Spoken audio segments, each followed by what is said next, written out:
Salutations, everybody. Welcome here to the show. This is, of course, Dark Side, Light Side, and that was Kristian Harloff. That wasn't me. And this is a show that we did. We're only on our third episode. Give me a break. We are here to talk about all things Star Wars, of course, and we do have a bunch of things to talk about. Of course, I already spoiled it. Hey, Kristian's here. The camera on. I don't know what to do. Oh, we're off to a great start. Juggling air. This is going to be fabulous. You know what? I'm proud of myself, though. I knew because the monitor. I knew it was on the monitor. I was like, I don't think I'm supposed to be on that monitor right now. Yeah, that's a good thing I got that thing set up. Hey, there's actually more things going on in the world of stars right now. This is how we're gonna do it. We got a big topic off the top here. We're gonna talk about. Then we're gonna take some of the stuff that you guys sent into us via Twitter, and then we're gonna spend the balance of the show then taking your live questions. You guys can just, of course, use the super chat feature, and we're gonna spend the first couple of minutes of the live question segment to just catch up on the last couple of questions that we didn't get to last week, and then we'll go into the rest of the main questions for this week. So listen. As happens every Tuesday, my doorbell rings around 1:30 in the afternoon, and Kristian Harloff comes walking in. Usually calm, well-gathered, ready to embark on a show. But today was different, ladies and gentlemen, because I opened my door, and visibly, I could see that Kristian Harloff was... What's the word I'm looking for? Oh, no. Yeah, a little bit. I was confused. And I don't understand the comments all the way through. I just don't get it. So I'm like, the first thing I'm saying, hey, what's up? And he goes, the first words, did you see what Kathleen Kennedy said? I'm like, no, what? So just so you guys know what it is we're talking about. So Kathleen Kennedy was being interviewed. I guess the original interview came from Rolling Stone. Original interview came from Rolling Stone. And there's a bunch of good things. I've picked out a couple really interesting things, blah, blah, blah. But there's one thing in particular that I know caught Kristian's attention, is going to catch a lot of people's attention in talking about this. Let's take a look at this. This, of course, I got this via Yahoo Entertainment. But the question was asked, is this entry in the trilogy a particularly tough nut to crack? And we'll start right off here from her response, starting right up here near the top. Every one of these movies, and we'll only read the first couple of lines. Every one of these movies is a particularly hard nut to crack. Understand? Hey, making movies is a tough business. There's no source material. We don't have comic books. We don't have 800-page novels. We don't have anything other than passionate storytellers who get together and talk about what the next iteration might be. Let me repeat that last line. There is no source material when it comes to Star Wars. I don't know if you guys knew that. There is actually nothing out there called Star Wars other than what's in the movies. There is no source material. We don't have comic books. We don't have 800-page novels. Now, she goes on and talks about other things as well. Again, I think there's some actually pretty interesting stuff in the article. But Kristian, now look, I admit I know a lot about Star Wars. I am not a professor of Star Wars canonical history per se. I know a lot of it, but so I may have missed a few things, but I could have swore, now I might be wrong and you can correct me, I could have swore there were some Star Wars books. I could have swore. There's a few, and guess what? I'm pretty sure there's a couple comic books too. I thought, thank you. Oh. I thought there was a couple of things here. This is the one. What is she talking about right here? This is the first way that I'll defend it, and then I can't. But the first way to defend it is asked specifically about these new trilogy movies. So when it comes to the trilogy movies, the new movies that they're making, if it's not the overall Star Wars movie in general that she's talking about, if she's specifically talking about 7, 8, and 9, there's no source material that connects 7, 8, and 9. It's not something like, oh, it was a book, it was a comic book first, and now we're turning it into a movie. Right. They're all fresh. If that's where she's coming from, then I get it for sure. But even then with comic books, there are some stuff with comic books that happen in the time period that they could connect, but that's nitpicky. If she's specifically talking about 7, 8, and 9, I get it. But I start to scratch my head because I've heard things. I've heard the fact that she doesn't pay attention to books and comics and stuff, all that. And she tries to get the director to just, and they say that more about taking the unique take from the director and saying, what can you do? And then she kind of gives herself an out of why some of these people have left. Like, they see how the development process works, and then they take off. No. But if you turn to the right, you have all of these Legends materials. you have this hit show with Mandalorian now. They're going to want more TV shows. So it really gets me like concerned. If I would love for them to be in a meeting and her go, let's think about some new series. What's some of the books that we have and what can we pull from? And somebody says, and I'm blue in the face here, Drew Karpyshyn's Darth Bane. There's 3 novels from Legends. They're great. We could pull 5 to 6 seasons out of this thing if we do it the right way. All right, let's start talking about that. But I don't think she pays attention to any of it. I don't pay any of the canon stuff whatsoever. And the biggest tell for me was when I saw the Rebels finale. It was the last episode ever of Rebels. She was not there. She wasn't there. And it wasn't one of these things, well, she couldn't be here because she just wasn't there. Because she doesn't get herself involved in the television stuff as much. It's more about the film. And they're trying to concentrate on one particular vision from a director as opposed to these things that they have. I do think she was specifically talking about 7, 8, and 9. But Right. it does... Which does put the comments in a bit of a different light when you say different light. Because there is no source material for 7, 8, and 9. They're brand new movies. So if that's... A lot of people are saying, well, wait, there is other source material out there. Are you talking about overall in general? Because she says these movies. Now, are you Right. talking about 7, 8, and 9 or Star Wars movies in general? If you're talking about Star Wars movies in general or TV shows, then that's a problem because you have tons of source material and tons of comics. And you're the one in 2013 that said it's all going to connect. It's all going to be a big timeline, all the canon stuff. But if you're just saying 7, 8, 9, then I give her a pass because, well, then she would be right. Okay, let me look on both sides of the coin here. If she just is referring to 7, 8, and 9, okay, yeah, I get that. Then yes, there is no, the new trilogy is not based on a pre-existing piece of material. So when you're making 8, you don't have a pre-existing piece of material. When you're making 9, you don't have a pre-existing piece of material. I get that, and I understand that. And you're right. That does create a different context for all that. And so I concede that point absolutely. But that said, I still think it points to, even if that's the case, it points to a little bit of a problem.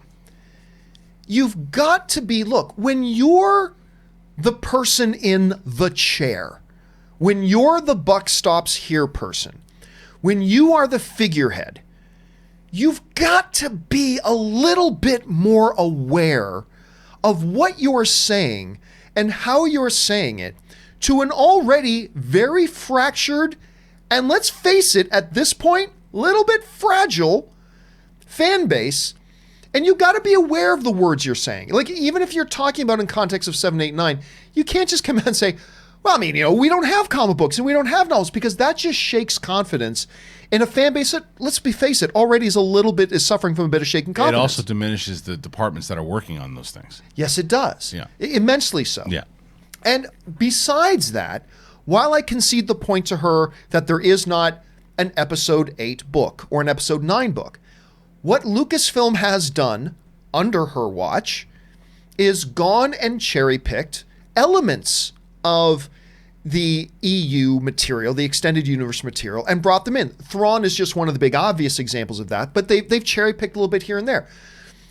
Yes, there may not be an episode 8 book, but if you're looking for material and inspiration about what can we do in this new Star Wars adventure, in this new chapter of a Star Wars adventure, acknowledge that, you know what, we're lucky here at Lucasfilm because we have 20 plus years of EU material in comic book form and in novel form and video games that we can draw elements from, and by the way, to incorporate in. Rian Johnson did just that. He really tweeted did out about how he read Legend stuff and he did stuff, and there was stuff that he pulled that, because when people were going after some of the stuff that he came up with, it was stuff that he pulled from Legends. Yes. So there are books, there are things that people are pulling from. So it's like, I'm telling you, like, I've been saying it forever, and people are like, no, she pays attention to it. She does not pay attention to that stuff. She does not care about the video games and the comics and stuff like that.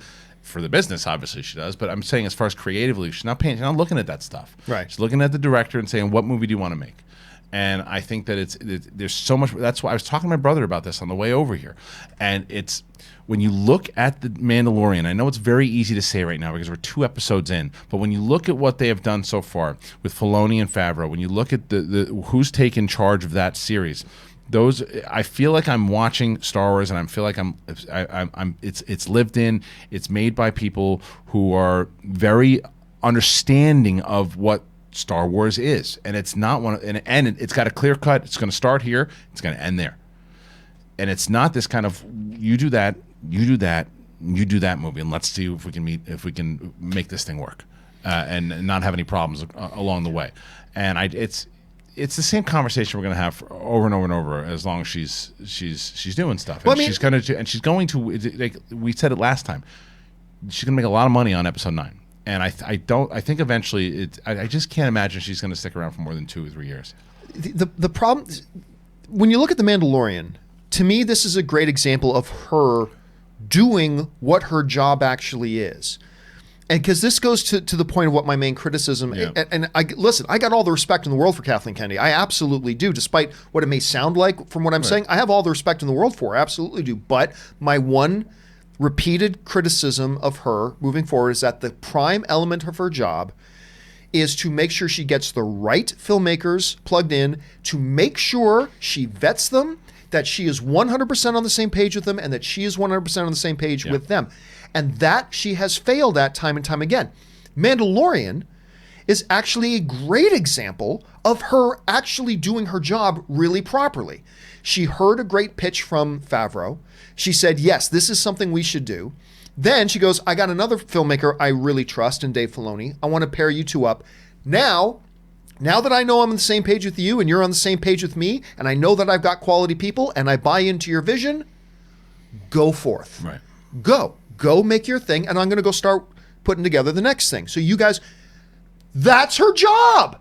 That is literally, as the head of Lucasfilm, is what she should be doing. And Mandalorian is finally the first example of it actually being executed Trusting your creators, let them do their thing. And making sure you got the right creators at the same time. What I'm wondering is, because those people who, and I don't know what the numbers are on The Mandalorian because they're not going to release them, but or maybe they will, I don't know. But they can't be bad. Not with 10 million signups in the first day. But if you look at the majority of, you're always going to, people, no matter what you put out, not everybody's going to love your stuff, but it's pretty positive for what they've put out thus far with The Mandalorian. And it's another conversation, I had with my brother 20 minutes ago. Like, we're going to be comparing the way that it feels when we see episode 9. And even episode 9 is great. We're going to want to get right back into The Mandalorian because that's going to be our Star Wars for the next couple of years. That's where the television shows are where it's going to be for the next couple of years. So the question then is, if this one, and Deborah Chow, my eyes are going to be locked on those episodes because she's taken Obi-Wan and running the whole series. Yeah. So I can't wait to see what she's going to do. And then I'll be looking forward to that series. And when that series, I feel that series is going to be some of the most anticipated Star Wars that we've ever even had once you put Ewan McGregor back in the brown cloak, you know? So if that series does what I hope it does, this series continues to do what it's doing, this films are going to start to get a lot of pressure on them. I mean, because it's really going to have, this one already has a lot of pressure anyway, but the films are going to get more and more pressure because it's going to be like, well, why does this feel so radically different, the films, than this? And that's got to be an overall who's putting it all together. Well, I think it just comes down to Kennedy needing to replicate what she just did with Mandalorian. Identify what the right pitch is, because she's hearing hundreds of them. Yeah. Identify what the right pitch is, make sure you've got the right people plugged in, vet them properly, and then once everybody's in agreement, let them go do their thing. And she needs to bring that same philosophy to the movies, I believe. Yeah, I also think the story group should get more involved in the films. I agree. Now, I'm going to say something that everybody's going to absolutely disagree with. When it comes to drawing from the EU and stuff like that, I still believe that 90% of the EU is unmitigated smelly shit. The old EU? Yeah, a lot of the old EU I think is terrible. There's tons of it. Because there's some glorious stuff in there, there's too. a lot of crap. I mean, I think a lot of people know. There's a lot of crap in There's a lot of great stuff, but there's a lot of crap. But you have to cherry pick carefully out of there. I'm just talking about EU. They have so much stuff in canon stuff that they could do. Yeah. They could make that book that Claudia Gray wrote about Leia. They could do a full, if they wanted to do a mini series, not Bloodline. No, Leia. She did a novel of just Leia. And Oh, it- yes, when yes, she was yes. a I have that teenager book. living- Sorry, I've got it in my bedroom. And Yes, she yes, was, yes. and she was. It was about her growing up on Alderaan Yep. and getting involved with the rebellion, and like, there's so much out there that they could do. That they could. I'm hoping that they pull stuff and make them more television shows than films. I know I'm sounding. I've been saying this for a long time, for 2 years. Like I can't wait. If I go to a movie theater to watch Star Wars, great. But I'm way more excited to be able to sit down, turn on my television, and watch Star Wars Right, from home. but if Kathleen Kennedy starts making the same mistakes on the television side, Sure. not plugging in the right people, not being on the same page, we're going to get the same situation there. Let's hope she can start bringing it all together. But you know, speaking of canon, and it's not just, by the way, it's not just the books and it's not just the comic books. They also kind of said at that outset, they've gone away from it a little bit, but is that the video games too? They don't have video games. There are none? No, they don't have any. If only there were video games. And speaking of which, there is a new one that they are saying is part of canon. That brings us into the next segment of the show here, taking the topics that you guys submitted to us on Twitter. So let's go over there and take the first one right now. And the first one comes to us from Yick17 Studios, who writes, not a question, but I hope you guys both will finish Jedi Fallen Order soon. Would love to hear thoughts on the story and all the canon references. So many. And indeed, there are, Yick. And let's talk about here for a minute. Let's talk about Jedi Fallen Order. And I'd be remiss if I didn't start with something that I tweeted about the other day. So, look, a lot of you guys know who watch me regularly. My nemesis is this thing. Console controllers. For 20 years, I've never been a console guy. Even when I was like just getting out of college, I was still, this is not my thing. I'm a mouse and keyboard guy. So I downloaded Jedi. I hate them. I hate them. I killed them all. So Jedi Fallen Order comes available. I download it. I'm all excited. And because it's available on PC. Yeah. So I download it on PC. By the way, Battlefront 2, beautiful experience with mouse and keyboard on the download Jedi Fallen Order. And the very first thing that I'm assuming you just got on your console. I have it on the console. Okay. So when you download it on your PC, the very first fucking thing that comes up, pardon me, the very first thing that comes up on the screen is a warning that says, "Brr, while you can use a keyboard and mouse for this game, it really was designed with the controller in mind, and you'll have a much better experience if you do it with the controller." I'm like, thank you, but no thank you. I'm a keyboard and mouse guy. I started playing this game for like 3 minutes, and they weren't lying. It is not intuitive at all with the keyboard and mouse whatsoever. And I got frustrated, uninstalled it. So I installed it, uninstalled the damn thing. So then I'm sitting there and I'm like, but damn, I really want to play this game. And I looked up a couple more quick reviews and everybody's talking so great about it. I'm like, fine. So I downloaded the damn thing. I said, all right, my old nemesis, it's you and me. And I started playing the game. Yeah. And I'm not going to say I got used to it. I'm not going to say it's okay. But I did fuddle my way through the game for a couple hours. Yeah. I got to the point where I arrived on Dathomir. Okay. Is the part that I got. So I got a few hours into it. And then later that night, Kaori came over to hang out with Anne because they are massive crown heads. Yeah. They love the crown. And they finally just released a new season after 2 years. So I'm like, okay, I got a couple free hours. I'm going to watch the cutscene movie. So I watched the whole 3.5, 4 hour cutscene movie. So I got up to the game. The cutscene movie is amazing. It's quite good. Yeah. It's not like Uncharted cutscene movie good or God of War cutscene movie good, but it's quite good. Yeah. So Kristian, listen, I wanted to ask you because you've now dived into Jedi Fallen Order. And I know you put on social media some of your early reactions, but give me your overall thoughts and kind of things about this Jedi. Does it live up to the Star Wars name? Yes, I'm a big Uncharted guy also. So and Battlefront 2, the Battlefront 1 I didn't like at all. We talked about this. But it's just not that's just not my cup of tea, the type of game. But the second one I liked more because I was playing it more for the story. Like I'm a story guy. I want to learn more about canon. I want to learn about how it all sets together. And so this time period of this Jedi on the run, it was something I was looking forward to, and I saw the stuff at Star Wars Celebration that they showed, and I've been keeping up with it. So when it came out, I downloaded it immediately. I got it, and I started playing it. The difference is I don't have the luxury of someone coming over, and then I can escape for 3 or 4 hours. Right. It's like if my wife escapes for a little bit, I got the kids, Right. So I got to find a way to sneak out. And the way I did that the other day was I'd sneak out back to my office. I said, I got to write a lot of emails. And so I went back to write a lot of emails, and my wife calls me. She's like, "Where are you?" Because I was in my office. And I was like, just still doing work. So many emails. And got through a lot of it, but it's going to take me a bit. But I'm going to finish it because I'm already locked in from the second it starts. I like where they're going with this character, and I like that it just gets you right into it's like because he's trying to hide that he's a Jedi. Right. And you're like, okay, well, at what point is he? Oh, all right, let's go. Let's get into it. And the gameplay's fun. The Uncharted type of climbing and all that. It's a fun experience so far. And the music's great. Sounds good. The music's really quite good. So and the character, the alien designs, and I feel like I'm walking around in Star Wars, and it's a great month for Star Wars fans. It really is. But so you didn't get. How far did you get? Storyline. I don't want to spoil it for anybody, but like, using just a generic term that like a place. He starts to go on the run. Okay, so that you're still fairly early in the game, and I'm fighting stormtroopers. Okay, I'm really. It's like it's one of the things that really jumped out to me, and this might be because of how inept I am at the game controllers. Some people warn me it's a difficult game. Because I'm not on. They have 4 different levels you can do. There's story mode where it's just basically not challenging. Right. Then there's Jedi mode, then Jedi Master, then Jedi Supreme God. I don't know what it is. So I went on the second least difficult. Yeah, I did the Jedi level, right?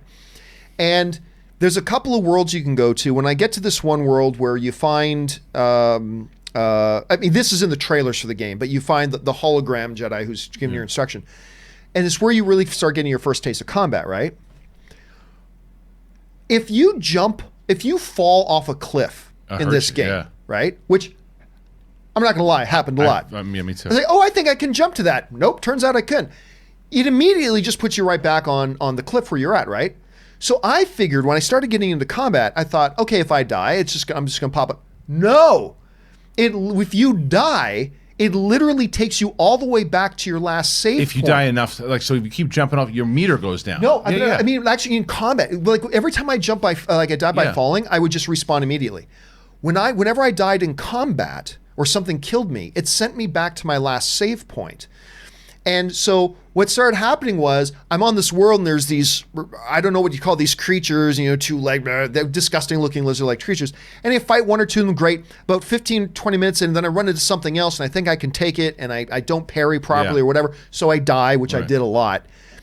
And then I realize, oh crap, I got to go through that 15, 20 minutes again. Yeah. And I'm like, holy crap. And I mean, if somebody was better at it than me, then maybe it wouldn't be an issue, but I was dying a lot. But the story is very good, and you're right. They asked in the question, there's a lot of canon stuff in this game, and there is. I would say try to avoid the spoilers because there are some big surprises in the game. People have been trying to send me the story mode and stuff, and I was like, no, I want to play this one all the way through. I don't like if I wasn't playing the game, then I would watch it, but I want to play the game and I want to have that experience because I haven't had that experience for Star Wars in a very long time. Right. I know that it's RPG, Knights of the Republic, but so you can get a touch closer to your mic, by the way. Knights of the Republic were the ones that that's my favorite. Those are the ones that really get you my favorite immersed. Star Wars game of all time, and it's that one. It's not this, but it told a story, and I haven't had that in a while. Battlefront 2 was This is the game I've been looking for a long time, so I don't want to be spoiled. The one I got most immersed in was Old Republic. The World of Warcraft version. You're a computer guy too, yeah. Yeah, because I'm a computer guy, so I got really into that. But I'll tell you this: the story is a little bit more clunky than, say, the real narrative smooth flow of an Uncharted and stuff like that. So it's not quite on that level, but it's rich in lore. I really like these characters. I thought when I saw the preview video that they put out a few months ago with BD1, I thought, okay, that little thing is going to annoy me. Yeah. But it's actually, awesome. It's really awesome. It works really well. So good, solid story. It's immersive. You're right. It makes you feel like you're in the Star Wars universe, which is, like I said, I haven't felt since Old Republic stuff. So, Anyway, guys, question is, have you guys had a chance to start playing Jedi Fallen Order yet? If so, what are you thinking about it? Jump down in the comments below and leave us your thoughts. All right, let's get on to the next question that got sent in to us. And the next tweet that we've selected here came into us from Light Proud Gaming, who writes, this is interesting. Over under 20%, we get asked this a lot, that Hayden Christensen may appear as Anakin in the Kenobi series. in either reused footage or, hell, new footage? Kristian, we've been hearing different versions of this question because not only have been people asking about the Obi-Wan series, but they've also been asking about Episode 9. Yeah. There's still a big question out there about whether Hayden Christensen pops up in Episode 9. Now, a couple of years ago, I would have said no chance in hell, especially with J.J. Abrams directing Episode 9, because J.J., he opens The Force Awakens with, this will begin to set things right. Like, he seemed to try to be avoiding prequel-era stuff. But then a couple of years ago, you and I are in Orlando, and we're at Star Wars Celebration Orlando. And who do they bring out on stage? Hayden Christensen. He's there. I think it was the first time he had come to a Star Wars event in a long time. And the reception that Canadian kid got was heartwarming. It really was. He got a huge pop from the audience. It was great. And ever since that day, my thoughts have slightly shifted from, I think it's absolutely impossible we can see Hayden Christensen back in anything like this, to, you know what? It's not the most outrageous idea it could have. I still don't think we're going to see him pop up in either Episode 9 or Kenobi series. Hayden Christensen, the Vader thing could be another question altogether. But I have softened on it ever since that day. Where are you on that right now, as far as that whole thing goes? If Episode 9 happens, it's going to be similar to what happened in Jedi. He pops up at the end. He's ghost, and he's he does the wave or whatever it might be, and that's it. The Queen kind of wave. That's it. I don't think he's going to have a part to play in that episode. Now, it would be very interesting if they did something in the Obi-Wan series, and if they did something similar to Rebels. A spoiler for Rebels, I think season 2. So if you haven't seen it, when Vader and Ahsoka fight, right, and Ahsoka hits him and splits off the mask, and you see half the face. Be interesting if they did that. If they did something where he's actually in the suit and they have that kind of epic battle in the series, and that happens. But out of all the stuff that he asked, I think the most realistic thing is potentially using footage in flashback. Right. Something that he sees and the pain that he feels and the understanding whether it's there's a great fan trailer out there that I know what you're talking about. McGregor, he's sleeping and it's the I hate you, and he pops back up, and like that kind of stuff I could see happening for sure. So I'd say 20% is a good one, but a slight over on the 20% of at least a reference or a vision or something in one of those two things. Slight over.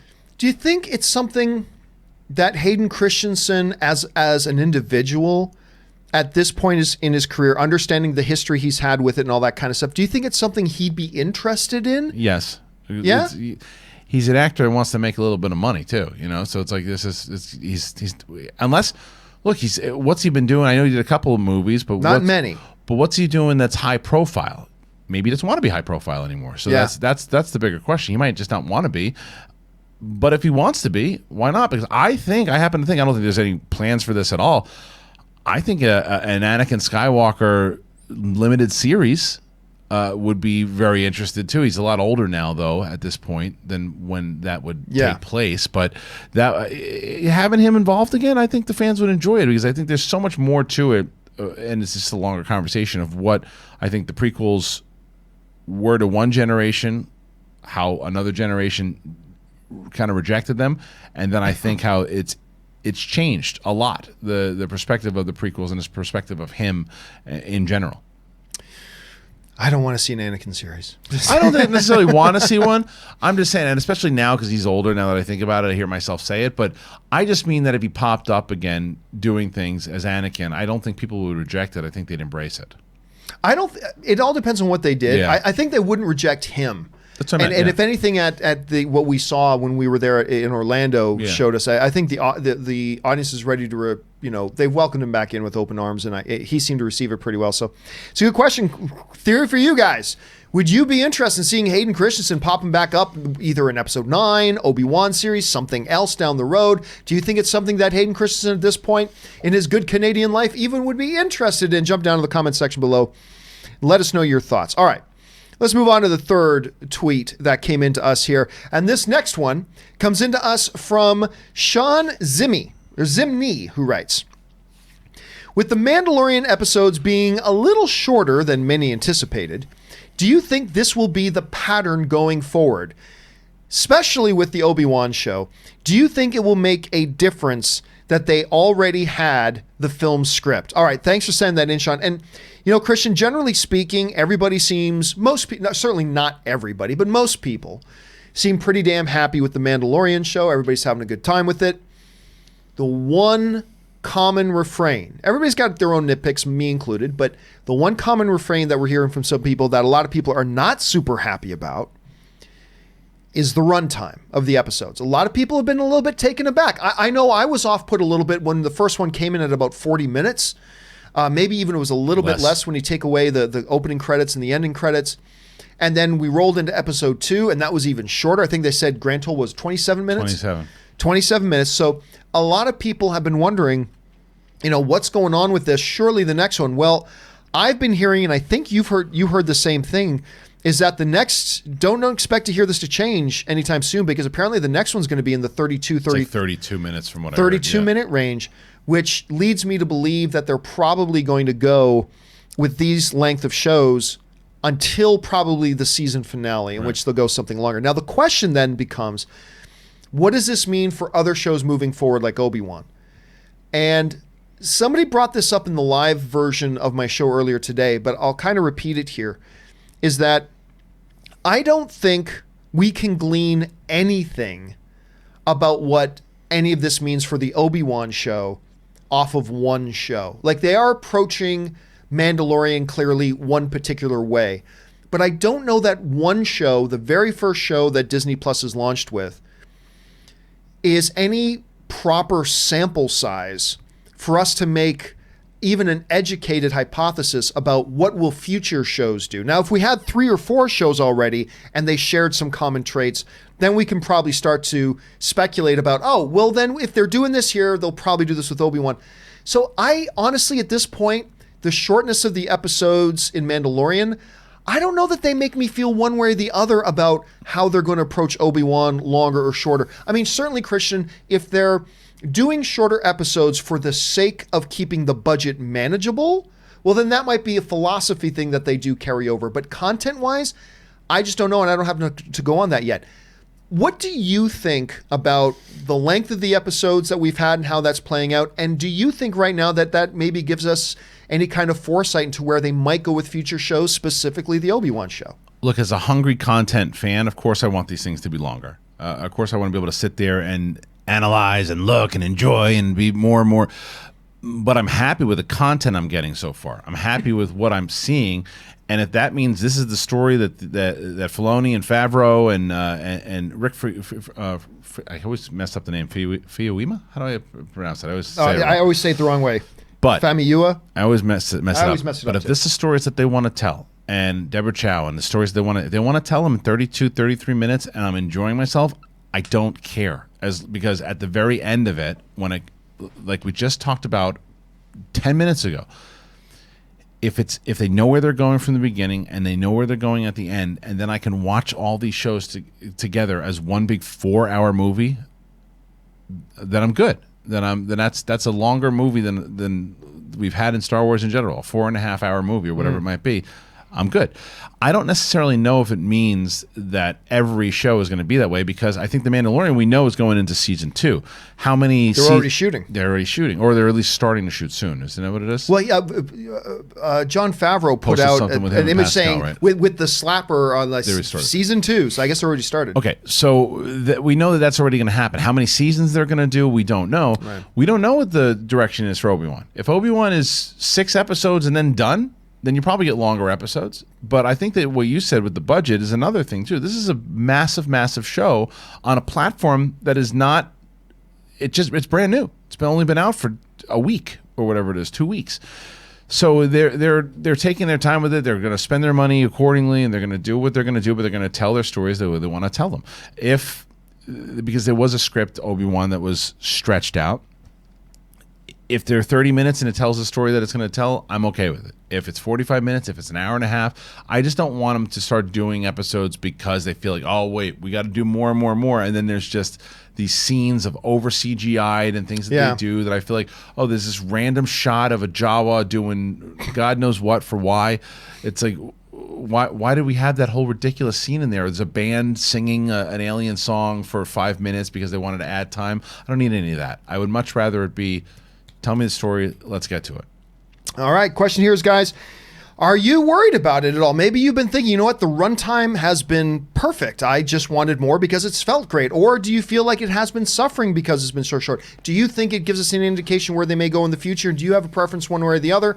Jump down to the comment section below and let us know your thoughts. All right, let's get to one more question that you guys have sent in before we get on over to the live stuff that you guys have been shouting out. So the last one we're going to take today comes to us from Caleb Mayhall, who writes, do you guys think that we might see any characters or elements from Mandalorian make an appearance in Rise of Skywalker?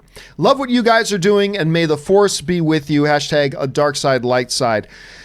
Kristian, that seems, listen, I'm not going to lie. I have, one of the things that bothers me about our collective film fandom today is we seem to have a really unhealthy, complete, utter obsession that everything's got to be interconnected in a really direct way, whether it's comic book movies or whatever. But, I mean, you could easily make the argument that, you know, Mandalorian's coming out and it's ending right before Star Wars Episode 9 comes out. It's not the craziest thing for somebody to ask, can we expect to see any real connective tissue? Maybe it's characters popping up from Mandalorian over here. Do you see that happening? And if so, or if not, what do you think are the main factors that make you think yes or no? I say no. And I would love to see certain things. I just think that by the time that this movie was being developed and the time that they were putting it all together, I don't think there was a coordination between JJ and Favreau and Filoni to say, all right, what can we do? I think that JJ wrote his movie, what he wanted to do, and if they put a little Easter eggs in there, that's possible, like they did in Rogue One, where Chopper goes by and they mention Syndulla. Those are definitely possibilities of little Easter eggs. But as far as actual involvement, slim to none. There's a timeline issue too, isn't there? Like, yeah, it's like 30 years, but that's not to say, well, spoiler for Mandalorian, spoiler, if you haven't watched 1 or 2, I'm giving you a chance here to pause it or do whatever. Cool. The baby. The baby would be... Which they've released pictures of now on social media. I know, but still. But the baby would be 80 years old. Right. And we know it lived to at least 900 if the baby's still alive. So is it a character? Or is it not? That's one that could survive. You know, there's other things that... That's true. There's implications that could happen from things that are set up in this season that could tie in. But I just think that if you're J.J. Abrams at this point, that's one more thing that's on your plate. All right, you know what? I might involve some. Start sending me all your scripts from the season. See what I can fit in. How that ties into our story. I just don't think it happens. I like your idea about the baby. Yeah. I mean, I'm not saying that's what I want them to do, but that would theoretically probably make the most sense. What's he doing? But the other thing is, then you reveal that he survives, and you reveal something like that might stretch out for a little bit. It might carry on to season 2, and they don't want to give that reveal. That's true too. Yeah. So hey guys. What do you think? Do you think any of the characters or many of the main plot points are going to stretch in from Mandalorian? Or is it just really good timing? Have a big popular Star Wars show leading right into a big popular Star Wars movie? Or do you think there's some connective tissue there? Let me know what you guys think. Jump down in the comment section below and tell us your thoughts. All right.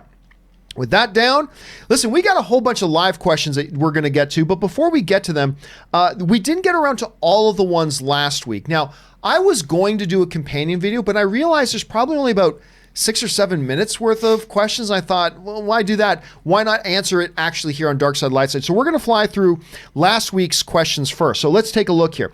First up, Seven R-Man writes, I want anime Star Wars.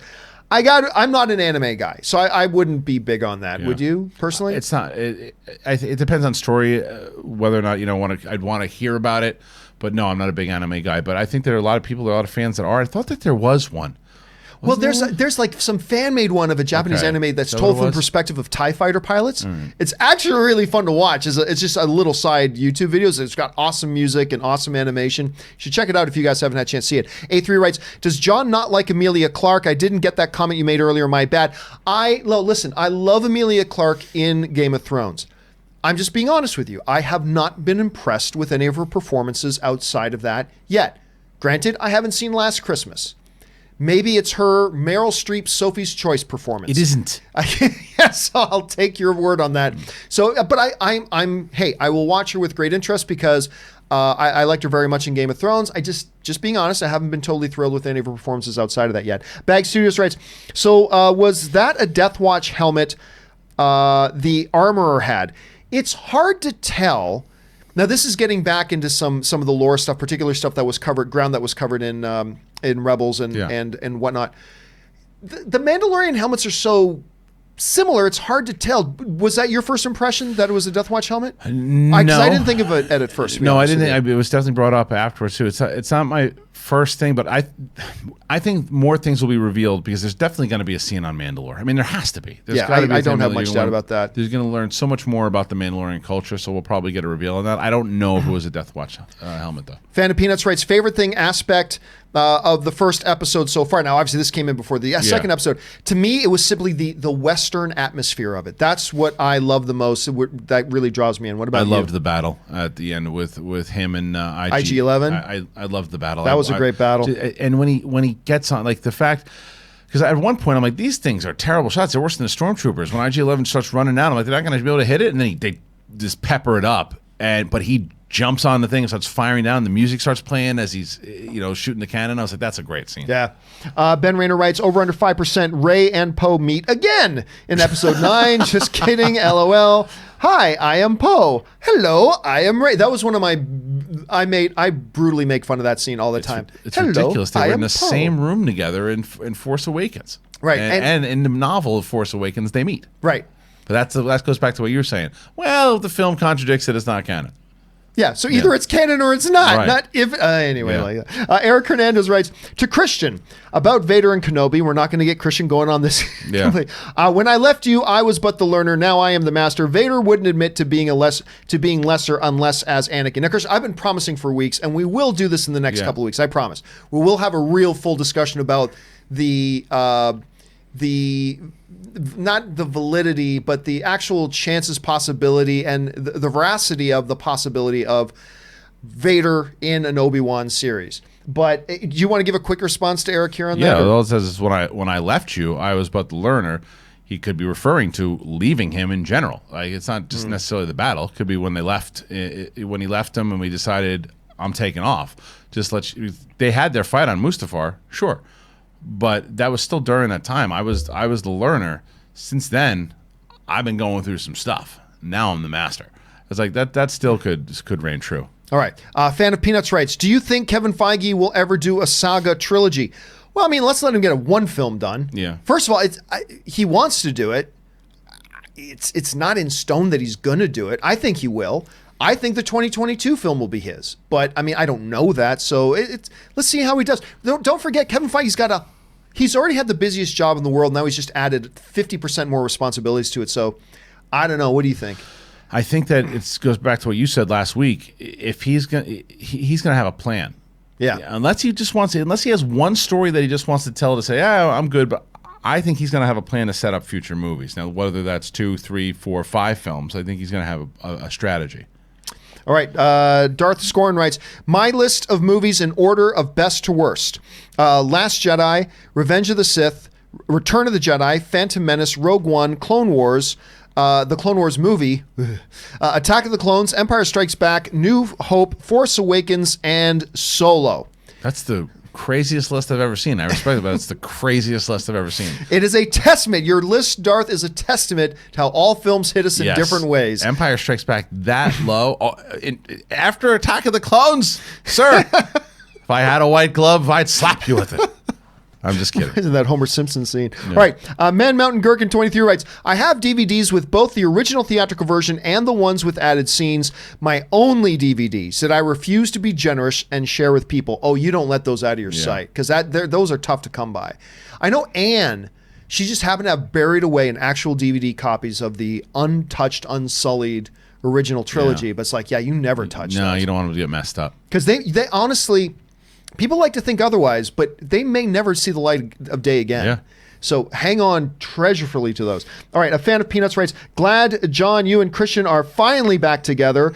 We are too. Again, I just want to correct everybody. The Kristian's name is spelled with a K. Yeah, so just so everybody knows. Everybody's just used to hearing your name instead of sure. reading it. Sly 20M writes, do Yoda and Yaddle have an affair? It is against the Jedi code because, Kristian, I don't know if you know this, but if there is a baby of any species, there's only one couple that possibly could have had that species. Sure. But that does bring up, somebody brought up, I didn't notice this the first time I watched it. Somebody brought up Camino? the Camino symbol. Yeah. We could be looking at a clone. Yeah, it makes me nervous that that's the case. But I agree. Here's the other thing, though. This is what I hope. I hope that the Camino thing, what he wants to do is he wants to get a hold of it because he wants to clone it. It's not Yoda. It's part of the species, but because they're so powerful in the Force, he wants to clone it. So it's like, don't kill it. Definitely don't kill it. Like, we need it because we want to study it and we want to make more of them. Because the species is limited and there's not a lot of them. We don't know what the hell it is. There's only been a few of them. The greatest one that they know was the Jedi Master Yoda. And so it's like, so as we're hurt, it's like, just you kill it. And this guy's like, no, don't kill it. We want to study it and make more of them. That's what I hope. I would rather that than it's a Yoda clone. I agree, 100%. Lone Wolf Exis writes, I love Nihilus. Liv, how do you beat him vampire? I think your wording was a little bit, I love Nihilus. How do you beat a vampire? I mean, on the one hand, the thing I don't like about Nihilus or other characters, particularly when you look at the extended universe stuff, is that they are so outside of what the parameters of Star Wars is supposed to be. But at the same time, we're talking about magic and we're talking about the Force. Why not take some creativity? Like, because when he ends up on that planet and to survive, he's got to like feed on the Force energies of everything else around it. It's very cool. But there are still times I still don't quite know how I feel about the Nihilus character, just because of that whole nature of that. Do you got a position on that? Not necessarily, no. All right.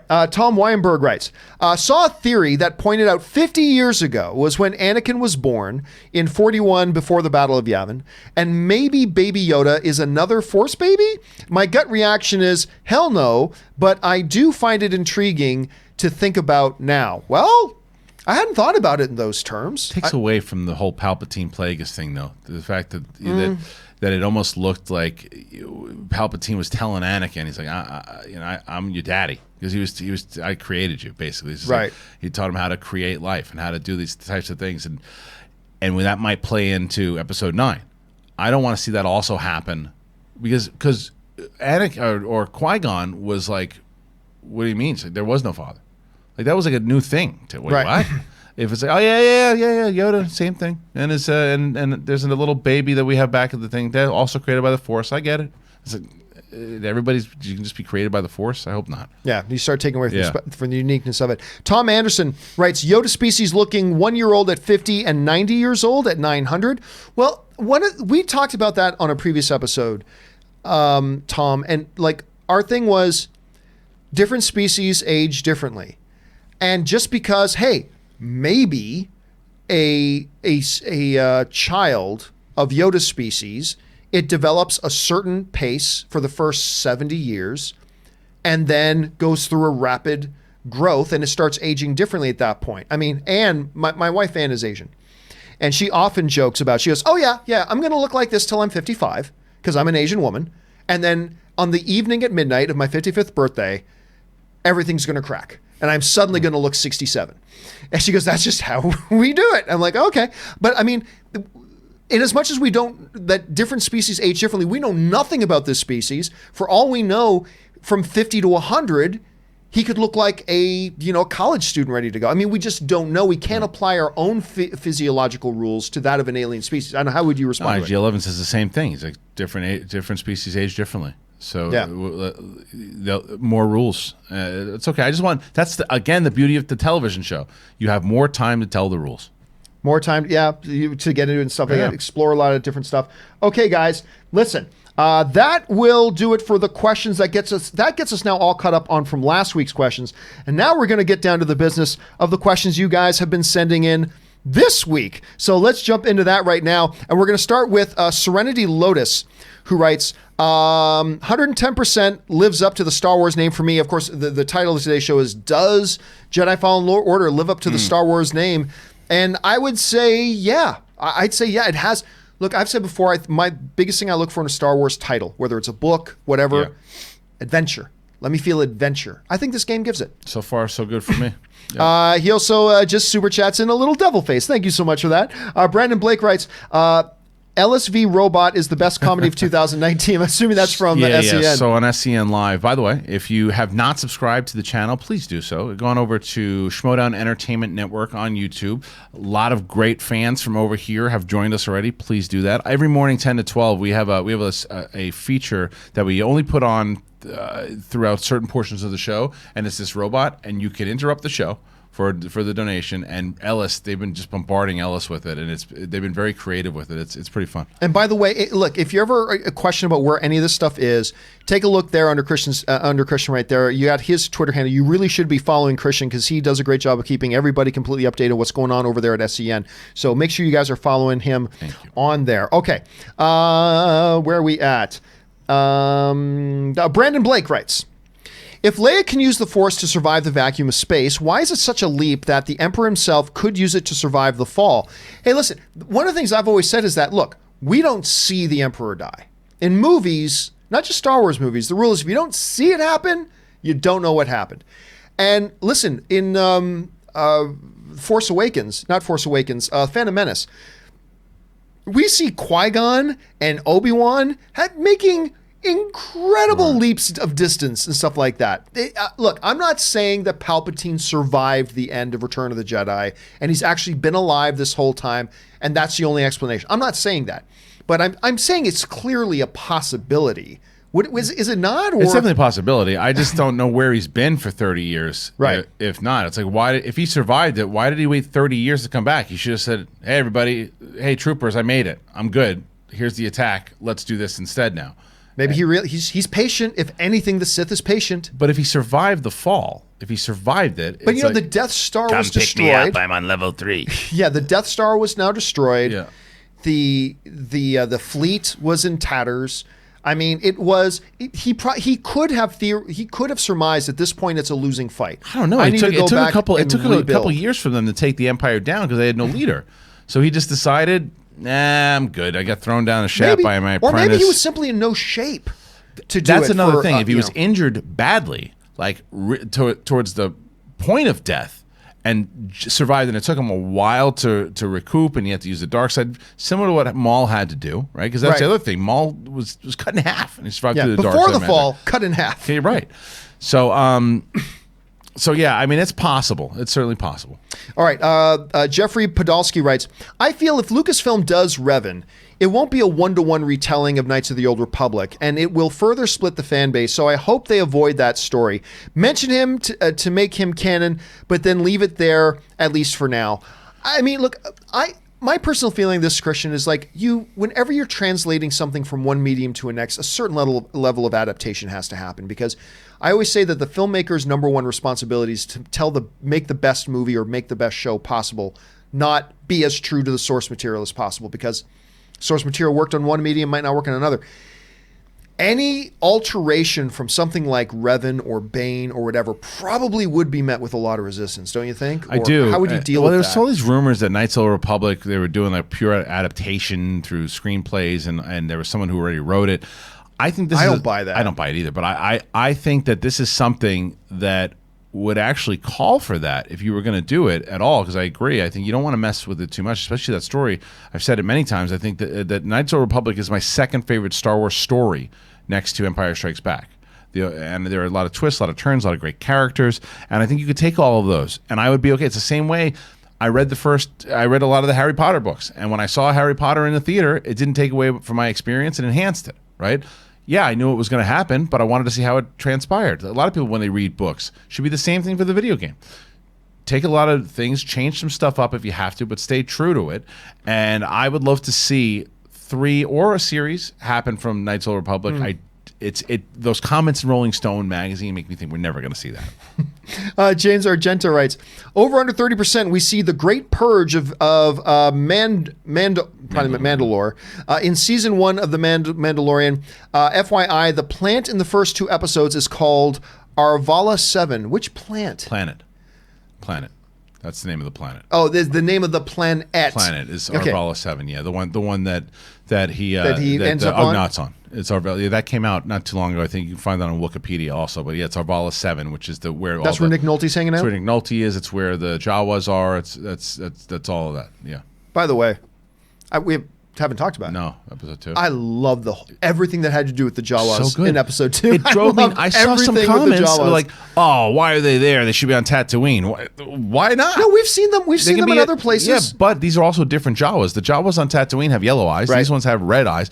And I've made this point I made it on SEN Live, but I wanted to tell you, this is the perfect example of like how natural Star Wars humor works.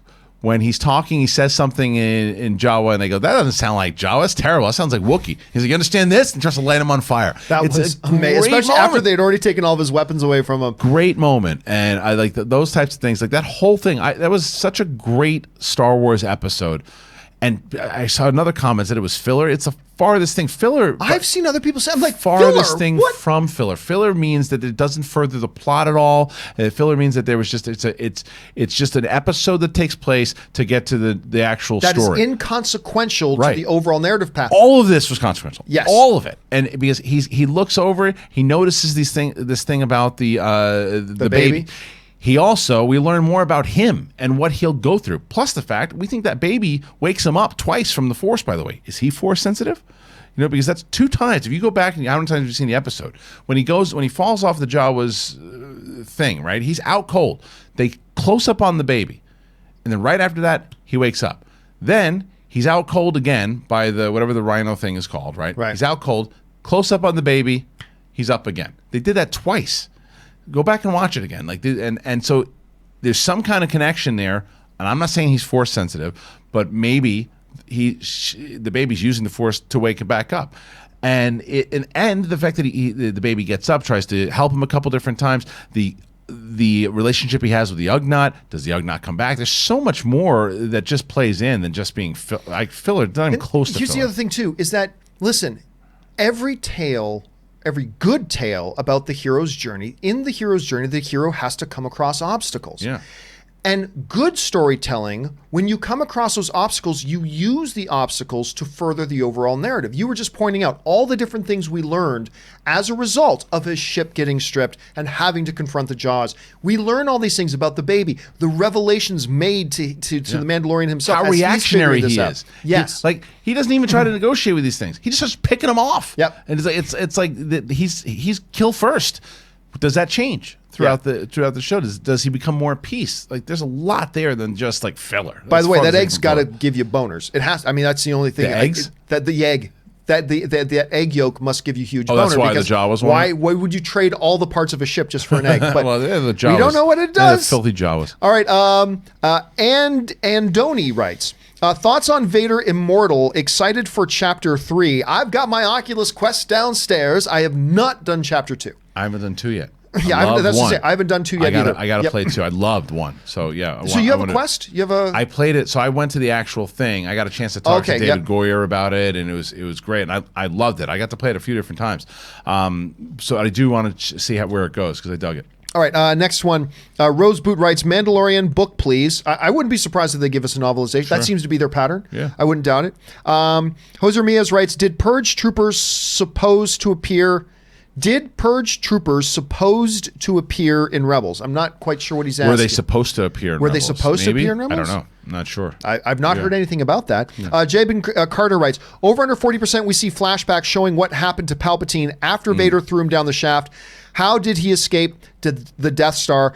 Listen, I've always said, and a lot of people disagree with me on this, and that's fine. I'm perfectly comfortable in the lesser popular opinion. It was not imperative to the narrative that we know anything about Snoke. That's always been my opinion. It is not imperative to the overall main narrative. We don't need to know anything about him. We just don't.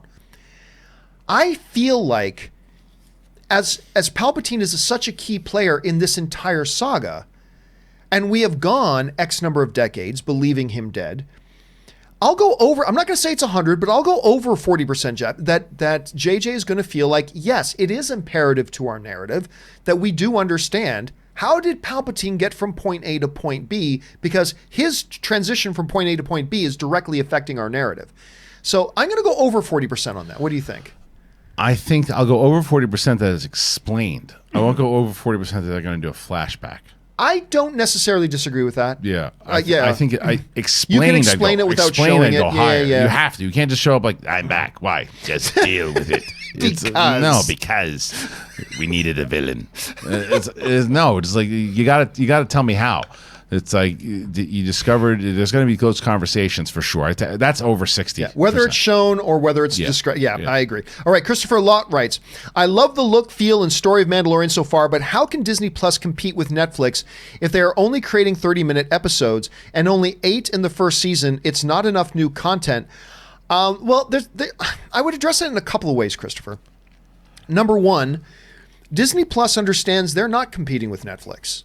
They're going to have their audience. And the thing is, in a world where Netflix, you can have it for what? What is it now? $7, $10, $12? Netflix is like 14 or something now. Yeah. Okay, they recently upcharged it. But you get a lot of content for that $14.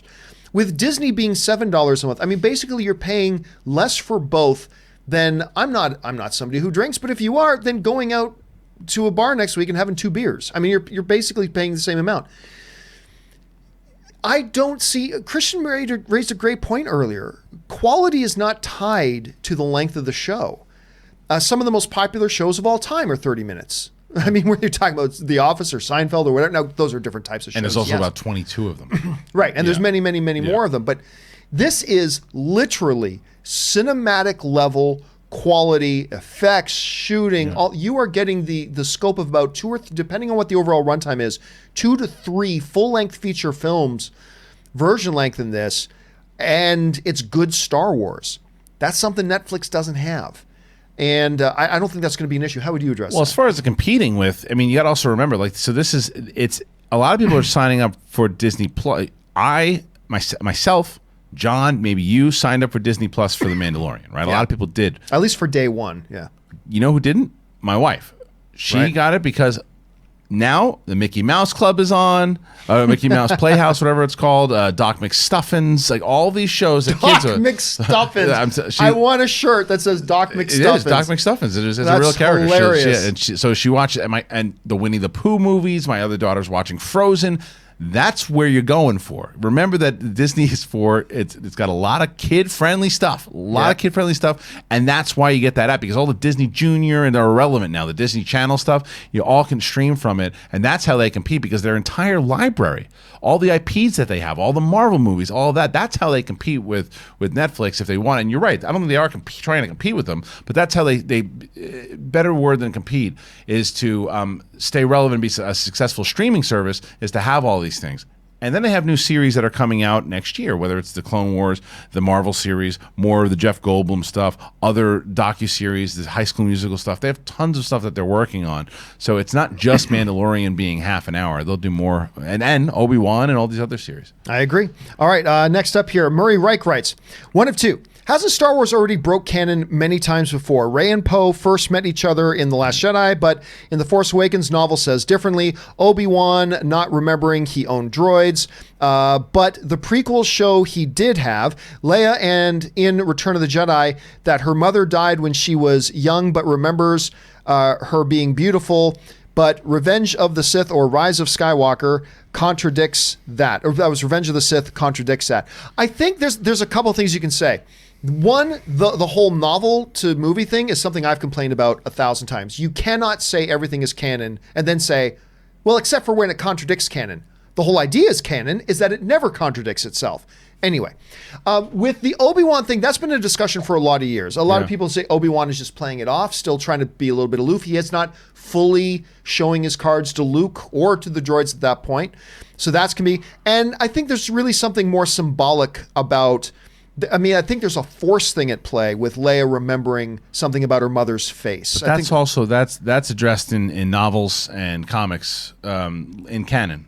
Right. She goes back to Naboo. She sees a figure. She starts to realize who it is, and that's the one explanation there. The Obi-Wan thing, I don't really remember Obi-Wan interacting too much with R2. I know they do in Revenge of the Sith for a little bit when him and Anakin are doing some stuff, but he didn't own them. I don't remember owning any droids. He didn't own them. No, but he clearly knew them. He knew them. Yeah. But he said, I don't remember owning any droids. But how many droids has he interacted with over the 30, 40 years? Why? I mean, that's one particular... Oh, I remember R2. He did that. We had that one thing together, but he wasn't even paying attention to that. I could say, okay, fine. The contradiction is the one we brought up today, and that's... Well, Poe and Rey, they do know each other, and there's in the novelization by Alan Dean Foster, there's like a flirtation there, and then they carried that over to the next movie. Yeah, it's like, oh, I'm Poe. Yeah, I know. I was standing next to you during the entire end of the last movie. You don't remember me? Hello, I am Poe. Hello, right. I am Rey. It was such an awkward. It was awkward. Course, yeah. All right. Anakin Skywalker writes, Baby Yoda hasn't even had any formal Jedi training and is already at the level of a Jedi Master. Baby Yoda must be a Mary Sue. Good call. Very funny. Well said. Yeah. Well said, Anakin. Murray. 50. But he's 50. Murray Reich writes, I would like to see Obi-Wan face Maul because if the movies contradict the novels, then whatever happens in Rebels stays canon. Then what is really canon anyway? Well, look, I think there is a point when you go, look, they effed up this whole thing. Like you said novels are canon, and then you say, well, they're canon except for when they're not. Okay, that's stupid. But I don't think when you show one crack in the armor that you then say, okay, well, yeah, F everything. And let's just completely undermine. Because remember, that one little detail about when did these two meet? A detail in the novel is different from when the two met in the movies. That's a little bit different, though, Kristian, from saying the entire main plot story of an entire season of a canon show completely thrown away. I mean, that's a different level, totally right? different. Plus the fact we're talking about, even though it's not live action per se with the animation, it's still something you watch and you take in with your eyes. It's visual storytelling. Visual storytelling.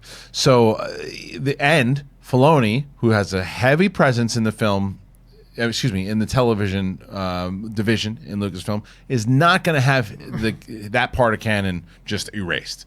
There's no chance. There's no chance they set up because there's too much that throws a big grenade in a lot of it. Like you said, little details that happen in novels. Canon junkies like me will wait a minute, but most people not paying attention to it. A lot of the Star Wars fans, hardcore fans, did watch Rebels, and I don't mean just the casual. There are some people who just watched the movies and are hardcore fans, but a lot of people at least dove into some of Rebels, and that was everywhere. That Darth Maul thing and Obi-Wan. It was. I'm not going to say the main, but it was one of the main stories. You throw that out. You literally, you're throwing everything. I would be upset if that happened. Yeah, it's going too far. That was such a big thing. Rebels then would be, the whole show would be negated for me. All for what? For one cool scene that we get to have in a show at some point. Yeah, really? That's I don't buy that. Because you said it last week. You'd have to re-explain the entire narrative of Darth Maul. Yeah. That they set up in all of Rebels. They took a bunch of episodes to show his anger and everything, to what he was, that powerful force in Phantom Menace, that all that anger and all that, it meant nothing to the peace and the tranquility of what Obi-Wan was able to do by the time that they met again. That's why it was so fast. Because originally I was like, that quick? But that makes a lot of sense. Right. Aaron Curtis writes, does Rey survive 9? Keep having this feeling she may sacrifice herself and not Ben. Rey is my favorite of the sequels, but this seems right to me. I highly, highly, highly doubt it for a couple of reasons. One, little girls love Rey, and they're not. But also, I understand. I believe plans have changed, but let's not forget that it wasn't that terribly long ago that Kathleen Kennedy, when asked about it, said we've got future plans for Rey, for Poe, for Finn, and all that kind of stuff. Now, those plans may have changed, but I don't think they would have changed. I think they would have evolved, not to the point though that Rey gets off to 9. So, hey, anything can happen. But I'll just say I'll at least be surprised if they killed Rey in episode 9. I'm not going to kill Rey. Yeah, I don't think so. Jason Espinoza writes, Baby Yoda is 50 years old. He's basically Baby Herman. Which one's... I know that reference. What's the Baby Herman reference again? From... it's from Roger Rabbit. right? Is Baby Herman Roger Rabbit? Let me see. I'm gonna double check. I thought it was. Yeah. Anyway, Yeah. you look it up while I move on to the second part here. Let's see. Yeah, it's Roger Rabbit. It is Roger. Okay. Jason Espinosa also writes, waiting for him to pop out a stogie and finally speak. Okay, yeah. The problem is I got a 50-year-old Lust and there's a 3-year-old Dinky. Yeah. Wouldn't that be funny if he did? Chris Miner writes, 2 of the best canon books on the line. Keep one and lose the other forever. Lost Stars and Lords of the Sith. Good luck. They are both great, but for me, that is an easy choice. Yeah, me too. While I adore them both, Lords of the Sith may be my favorite new line of books ever. I love Lost Stars. I love it, but Lords of the Sith is my favorite new era of novels that they've done. I'm surprised Paul Kemp hasn't written another novel, by the way. Yeah. Lost Stars, I would take. I think Lost Stars is probably the best written Star Wars book out of the new stuff. It so brilliantly keeps weaving in and out of the eras. If you haven't read Lost Stars yet, don't be you're going to hear the description. It's a YA novel. You know what? That's not untrue. But don't let that designation throw you off. It so brilliantly tells a truly original story while weaving in and out of the key hallmark events all throughout the original Star Wars trilogy. Yeah. So it's incredibly familiar, but incredibly new. I mean, she did such a good job writing that book. It's wonderful. And I've been dying for a sequel. I've been dying for a sequel to that book. They've talked about that before. She's been asked about it a lot. So I would definitely like to see a sequel. And I'd like to see more Lords of the Sith because that's the time period of what I really like, that dynamic of Vader and Palpatine learning each other. Well, also you get the Syndulla family stuff in there and all. That was a book. I got that one on Audible. So I listened to that one. That was a book where there were a couple nights in a row where it's like, I've got to get up at 5 and it is now 12:45 a.m. Yeah. And I'm not about to go to sleep because I cannot turn this off. I got to keep listening, And it was like, I don't know, it was like a 19-hour book or something like that. Oh my God, I love that book so much. All right, Celestial Dreams writes, Fincher was in talks for The Force Awakens, stating he loved the idea of not starting or ending a trilogy like Empire. With success of Mandalorian and Joker, can we see him do a Star Wars TV or film? Is Fincher still considered by Disney? I'll be honest with you, Celestial, I'm never into the could X director direct Y project. I mean, I think the answer is always yes. Could? If you ever ask a question that contains the term could or ever, the answer is inevitably yes. It could and ever. I don't know if it's high on his priority list right now or if he is high on theirs, but it could happen. Well, he worked on Return of the Jedi, didn't he? I'm pretty sure he worked. To some degree. Didn't we have this conversation before? That was Lynch. That was Lynch we were talking about. That's right. That's who I was thinking about. Yes, he was involved in some level. I was thinking about Fincher when I was talking about Lynch. Fincher is the one that I was thinking about. He worked on Return of the Jedi, and he was approached for Force Awakens. It goes back to David Fincher is one of my favorites, and he's doing the Chinatown thing too. I love David Fincher. It goes back to the bigger problem right now. I think it should be more of a Lucasfilm saying, this is the story we're about to tell. These are the new stories. Hey, David Fincher, come in and tell a story. Not, what movie do you want to do? Yeah. And that's what it would be with David Fincher, and he's earned that. But I just don't think that that's something that Star Wars needs for films right now. Right. Unless he wanted to get on board with that. Right, with that plan. If they have that plan, but they don't.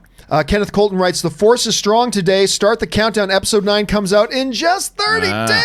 It's pretty crazy. I got to tell you, I knew this was going to happen. I knew that I was cognitive of the fact that once Mandalorian premieres, that's probably when my excitement for episode 9 is going to start, right? Because I've been just so focused on what's in front of me. That Mandalorian's coming out, not to mention Jedi Order, but I was more excited about Mandalorian. Right. Or Fallen Order, I should say.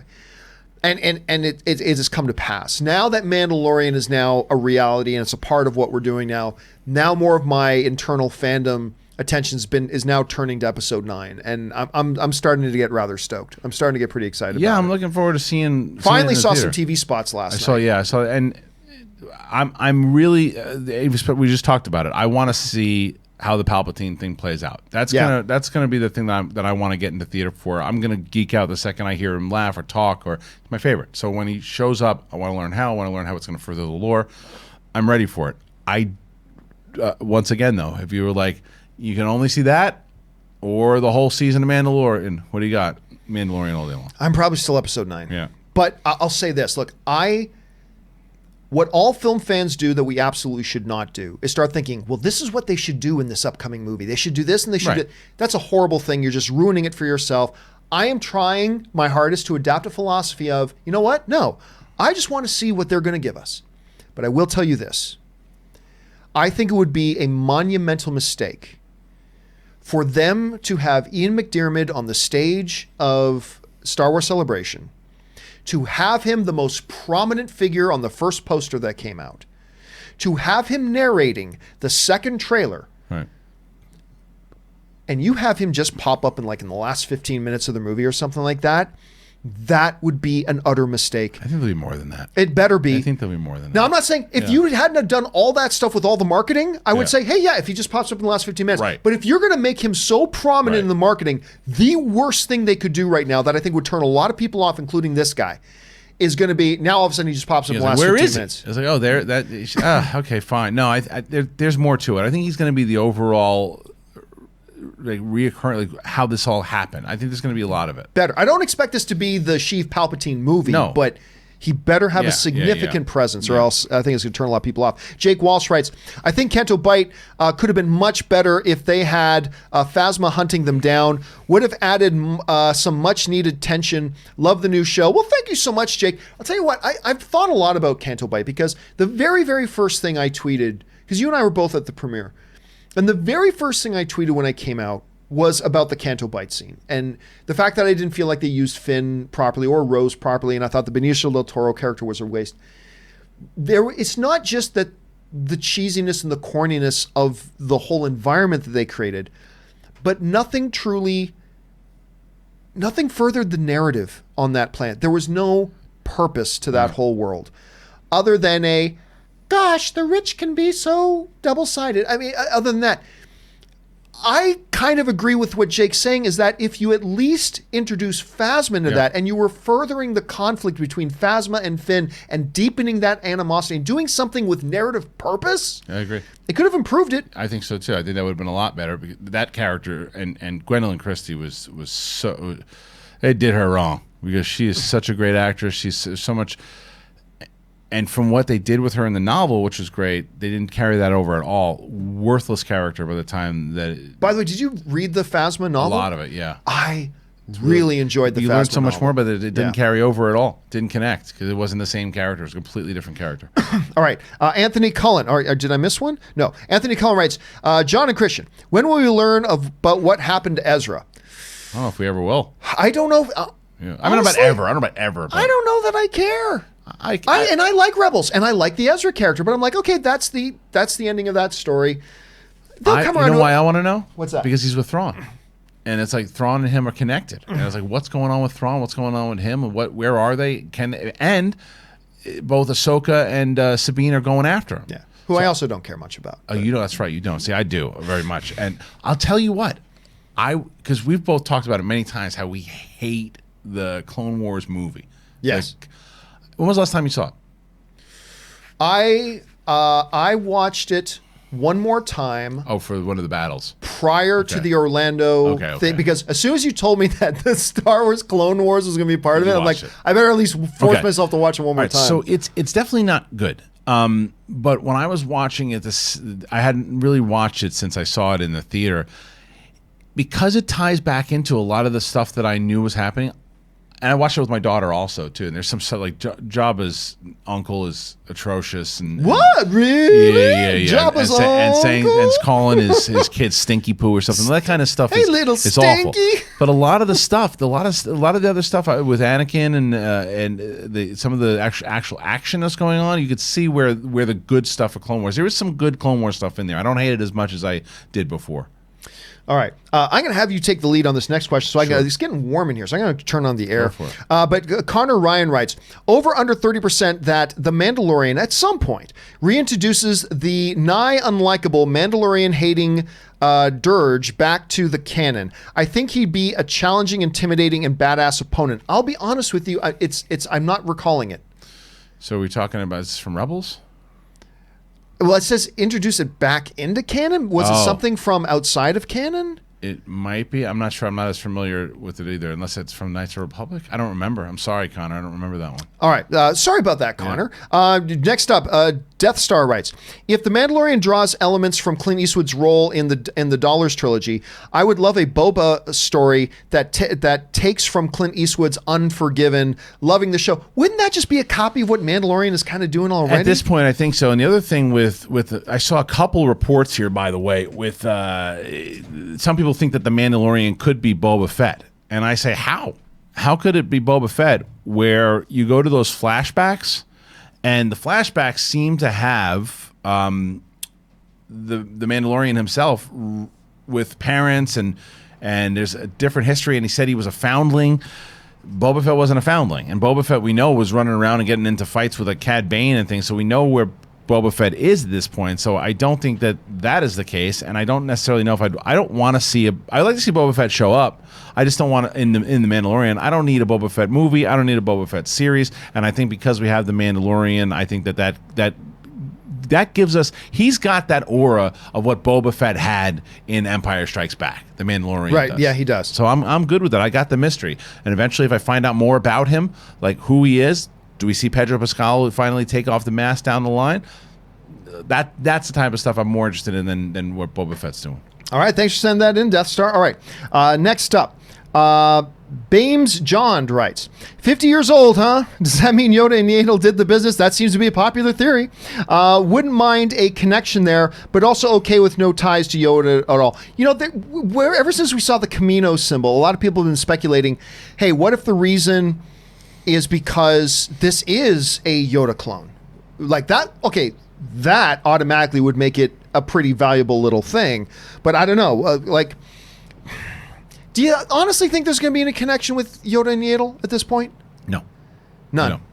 No. Yeah, I'm with you on that. I really don't think. I'm hoping more and more that it's that they want to try to get this thing to clone it. All right. Next up, Jordan Marshall writes, hey, Kristian, gonna side with John here. You can't have Vader as Obi-Wan villain because of the line, when I left you, I was but the learner, now I am the master. Line would be meaningless and break canon. Okay, obviously, Jordan, I agree, but there are other interpretations, and I know Kristian and I will get into that. But you gave that was for one side. That was for one one side of it. The answer of what he's talking about with episode 4, when he says it to him, if they battled again in the Obi-Wan series, you can fix that with dialogue in the particular series if you do it the right way, and you have it of what maybe the Vader does think that he is the master, and that this is the proof of it. And you could throw a particular line in there. You can make it work. I don't think it would break canon at all, and I don't think that it would make it meaningless whatsoever. Now, it could be done poorly and then add to that point, but if it's done correctly and carefully, I do think that it could work very well.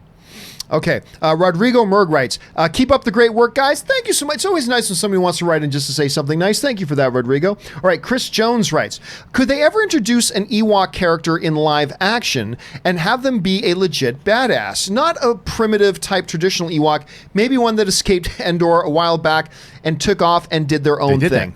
They did that in, which I think it's one of the Aftermath books. I think it's one of the Aftermath. But no. It's not. It's not Aftermath. It's not Aftermath. It's the Lando book and Solo, when they go back and forth with Lando's story and Solo's. Okay, I didn't read that one. It was, and there was an Ewok. There was an Ewok involved. Yeah, and it was definitely more. It was more intelligent, and it was kind of it was like smart in technology and stuff too. And yeah, it's almost Wookiee-like. They've kind of done that. You'll see here behind my head this blue book right there. That is the Star Wars role-playing game that I play rather fervently. One of the characters you can play is an Ewok as a part of a crew. You can play an Ewok. There are challenges that come along with playing an Ewok because there's language barriers, there's technology barriers, there is all that, but they could do it. Now listen, I love the Ewoks. One of my for some strange reason, one of the most popular videos I ever uploaded to my channel was called Screw You, I Love the Ewoks. And it basically lays out, these are not just cute fuzzy little things. Murder bears. They are murder bears, yeah. They will capture you. They will burn you alive as your screams echo into the Endorian night. They will eat the flesh off your bones, and then when they're done, they're going to sever your heads and hang them as decorations around the place. These are little guys not to be trifled with. Would I be interested in seeing them outside of that environment, though? No, I kind of like them as they are. Yeah, I don't know. I mean, it did work in the novel, by the way. But did it? Yeah, it did. I'd be curious to see that. Now I'm curious about reading that. It worked in that. Now, that book itself is okay. There's certain parts that are okay. I would not recommend listening to the audiobook. It's the one I did listen to the audiobook for that one, and the author does it, and it was you know what it was? It was different narrators. It was Mark Thompson, who's great. The stuff he did was amazing, and then they actually had the author himself do it, and his stuff was not so good, real bad. And that's unfortunate because one of the hallmarks of the audiobooks of the Star Wars novels is they make them, for those of you who haven't ever gotten any of them on Audible, they make them full-fledged productions with music and sound effects and usually very talented voice actors. They let the author do it for this one, and it took me out of it completely. But that particular thing was interesting. I wonder if this is the Moon of Endor that we're going to see in Episode 9, if we'll see any of them kind of running around at all. Possible. All right. Let's see. Tony Sulmani writes, Entertainment Weekly covers are amazing. I got emotional. Have you seen them? Have new ones come out today? I don't know, maybe. That I'm unfamiliar with? Well, first of all, listen. Yeah, the covers for EW, and hold on a second. Did they come out? EW covers Star Wars. Let me see if I can find anything new here. Well, 10 hours ago. I've seen some of these photos. I saw that there were some new photos that came out. Nothing mind-boggling. Nothing that I haven't really seen before. Oh, but I didn't see the cover. I think that's an old one, though. Okay. I mean, here, I'll show you guys what I'm looking at right now. What I'm looking at right now on the one monitor is like this, but I don't know. Is this older or is this new? Looks older. Cover 1 of 3. Cover 2 of 3. I don't know. Cover 3. No, this is newer. No, it's new. Okay. This has got to be new. So maybe there's more pictures down? Yeah. Yeah. So there are the 3 covers. Listen, them and Vanity Fair. Entertainment Weekly and Vanity Fair have always done terrific Star Wars coverage. I hadn't seen that picture. Oh, you haven't seen that one yet? No. Let me just bring that one up one more time. Here. Yeah, I haven't seen that. So, I mean, it's the cockpit of the Falcon. But I like it just shows. I like the fact that those 3 are going to be on a mission. Like the side adventures, the 3 of them, and I hope Poe is a better character than he was in that last one. I loved him in The Force Awakens. He was an imbecile in the last one. I disagree. I didn't find him to be an imbecile, but I just didn't feel they didn't give him enough. Everything he did was wrong. The bombers, he blows. He said, Leia says, this is someone that he's been listening to and looking up to, his mentor. That he listened to everything she said in Force Awakens. Everything. Says no. Says we got him. We got a chance. Loses the entire fleet just to blow up the Dreadnought. The Dreadnought. Then he basically tells Rose and Finn to go and do this thing and find out. They had this entire plan that Laura Dern had to get out there. They would have never detected these things out there. But because this schmuckwad sends Finn and Rose to go do it, they expose the entire plan, more people dead. He is responsible for so much death. But wasn't one of the criticisms coming out of The Force Awakens that the characters never make mistakes? This is a lot of mistakes. I don't know. And when you understand, there was one of my bigger issues was more from why did the Laura Dern character, who I love the character in general, by the way, but why did they not reveal to somebody as trusted as Poe what the plan was? Right, yeah, they should have. And so he was acting on what he knew, and he made some mistakes along. Right. But I mean, then Yoda says near the end of the film that kind of one of the whole themes here was failure, making mistakes. But you showed he made mistakes, but I can have my assessment that he's an imbecile because he's done it 2 or 3 different times in this one movie. He keeps making these mistakes, and it's like, yeah, it's just I hope he's a lot better in this one. All right, Sean Cartaya writes, more proof Kathleen Kennedy is the wrong person to run Star Wars. I disagree completely that this is proof. Taking her statement and maybe taking it out of context is not proof that she's the wrong. Now, you've heard my criticisms of Kathleen Kennedy, but I don't think this statement is proof that she's the wrong person for the job. Like, remember, if you're loving The Mandalorian, it's there because she made it so. I mean, at the end of the day, bottom line is she's the reason we're getting. She signed off on it. She signed off on it. Put them together. Out of the hundreds of pitches she got, she liked that one. She trusted him. She paired him up with them and said, go forth and do it. And I'm sorry to everybody who hates Kathleen Kennedy, and you know I have my criticisms. But if you like Mandalorian, you should be writing your Christmas card to her right now. If you're going to give her the blame for the things that go wrong, which I do, You got to give her the credit for for the things that go right. And then we'll balance out the checkbook later and see how it all kind of balances out. And that is still up in the air. Suthius writes, "Hey guys, this is just from my circle of people, but I've heard nothing but Disney has ruined Star Wars when it comes to these sequels, but those same people are not giving any props to Disney for Mandalorian, in which they are loving." It's kind of funny that kind of just came up. Yeah. By the way, it's a very generous super chat, Suthius. Thank you so much for that. I appreciate that, dude. Well, listen, I agree. I think, first of all, I like all the new Star Wars movies. Some I love, some I like. And I've certainly had my criticisms of some of the things along the way, but I think it is, look, this is from a sports, which is something that Kristian's going to be able to relate with. This comes from a background of being a sports fan.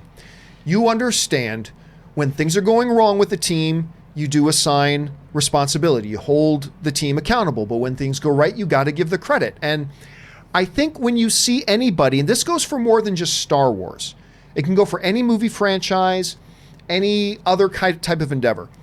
Whenever you come across groups, I particularly see this in some sports circles as well, that are very quick to hand out the blame, but will find excuses and semantic ways to work around giving credit, that's usually a good identifier that somebody's coming with an agenda to it. I think as a fan, you've got to be willing to hold the thing you love to account and hold them accountable for when things go wrong. But I think you also can't go too far that way because you got to acknowledge it. When things go right, you got to give credit to it. And then you see how it balances out. Then you see how it balances out later down the line. But that's just I don't know, Kristian, how would you No, I agree with you. I think I never took over the notion like, well, it's Disney. They can't make a good Star Wars movie. It's about the creators and the people that they're putting together to make these movies. The second I heard that Filoni and Favreau were going to be doing this show, it's like this is going to be something that is going to make a lot of Star Wars fans feel united. But you also have to give, like you said, give the credit here to those who signed off on doing it. Filoni and Favreau just can't pick up cameras and start shooting things. They can't go like, we want to do this, so we're going to do it, and then we're just going to put it on Disney Plus. No, they got to get that. They got to get the sign off. They got to have, and they also have to have. This is the vision that we're going to have. These are the sets we're going to have. This is the money we're going to put into it. People have to sign off on that stuff. Yeah. So, like you said, you have to give these people credit. The same people you're giving credit for, or not giving credit for, giving blame for the things that go wrong. All the crappy stuff that they have done with a lot of the films, which they've done some crappy stuff with the films, but they're doing some pretty incredible stuff with the TV right now, and they might do something incredible with Episode 9. So you can't pick and choose. You have to look at it and go, okay, I hated that stuff, but I give you props. Because I'm loving that one. Or maybe you hate those too, but it seems like a lot of people... There's some tree trimmers with power tools outside my window that you guys can probably hear right now a little bit. But it goes back to what I was saying before. To me, okay, Force Awakens aside, because I also love what happened there, but to me, what happened with The Mandalorian, as far as how it all came together and how it launched, to me, this is the prototype of exactly what Kathleen Kennedy should be doing with her job. Yeah. And this is an example of her doing the job right. We still got a lot of examples of it not going right, with all the coming and going of various writers and filmmakers and directors coming and going because she didn't do her job right. I'm criticizing her for that. I gotta say, this is the prime example of how she does it right. Here's something interesting too, by the way. What if, and this has not even been discussed, but what if she turns to, this would be great, if she turns to Favreau and Filoni, she goes, I want you guys to do the next movies. The next sequels and movies, the team is, you have proven that you guys are the fans are buying it, they like what you're doing. Favreau, you've directed a $1 billion movie in Lion King, you've directed what I think the Jungle Book was close enough. Came close. We know that you have the ability. You and Filoni make the next trilogy. Why not? I'm with you with one little adjustment, that the same process be followed that they did with Mandalorian. I want you guys to take a crack at this. Come to me in 3 months. Right. Come to me in 3 months and give me your pitch for this. Yeah. Right. That's what I mean. Come to me and sell me on it. Yeah. And then go. I agree. What's the story? What do you guys want to do? What can we make happen? I don't think any fans right now, if that was announced, it's like, come on, I want to see the Rian Johnson trilogy instead. All right, let's move on here. BCNT Sports Cards writes, I want to say I love you guys. Been a fan for years. Well, thank you so much, BCNT. I appreciate that. And again, thank you for being here. And make sure you're subscribing to Kristian's SEN network as well. Noah Biter writes, what's the... What's the deal with canon? It's been a while since I've heard you say that. I haven't said it in a bit. It's been a while. Missed you guys. Thank you so much, Noah. Appreciate that. Come on. Gustavo writes, what if Hayden shows up on the Kenobi series on some dream of how it could be if Order 66 and Anakin's fall never happened? Well, we kind of covered that a little bit. Well, but I think what he's saying also is the kind of the what if series type of thing. If you would have seen like what they're going to try to do with the Marvel they're thing, doing it animated. But what if you would have seen like a version of Anakin had he not turned? And I think that they did that in, I can't remember what it was, maybe in a comic. But either way, that would be cool. But I don't think they do it in this series. But it would be cool. All right, another Skywalker sends in a really generous super chat. Thank you for that, another Skywalker. We appreciate your support, man. The Mandalorian and Jedi Fallen Order is helping my excitement for Star Wars Episode 9, and I think that's probably by design. The Last Jedi really took the wind out of my sails with how Luke was portrayed, so fingers crossed for December 20th. And this is, I mean, clearly, it's not coincidence that we've got this highly anticipated game, this highly anticipated show. It's good marketing. All coming out on the precipice of the next episodic Star Wars movie. Yep. It's clearly by design. Now, I, for one, and with the various problems I have with The Last Jedi, the portrayal of Luke is actually not one of them. I actually like the portrayal of Luke myself. But it does raise... another Skywalker brings up an interesting question, though. And I've heard other people ask this, and a lot of the tweets that got sent in were kind of reflecting this, saying, with all the positive response that Fallen Order is getting, and with all the positive response that Mandalorian is getting, do you think that this is enough to, for lack of a better term, I guess, heal the rift? My initial thought is it's a good start, but it's all going to be predicated on how Episode 9 is received, I think. But it sets the stage that if Episode 9 is good, is really good, it could go a long way. It could. It's like a comedy show, and it's you have a headliner coming up, and you're waiting to see can they deliver, and your two openers just crushed it, and the energy in the room is crazy. Like you can feel it. They've just warmed up the crowd so well that now the headliner's coming out, and if the headliner comes out and hits, then we're happy. We're singing. What a great show that was, and what this will do if it delivers, if Episode 9 delivers, I think that it will heal a lot of the wounds for sure from a lot. I think some people, though, it depends, because there are the people who love Episode 8. If 9 negates a lot of stuff, and I don't think it will, but if it does, then they're probably going to be offended by it. But I think that what it will do is that it's going to say, okay, JJ brought us back, and now, okay, Star Wars, I'm feeling great about Star Wars again.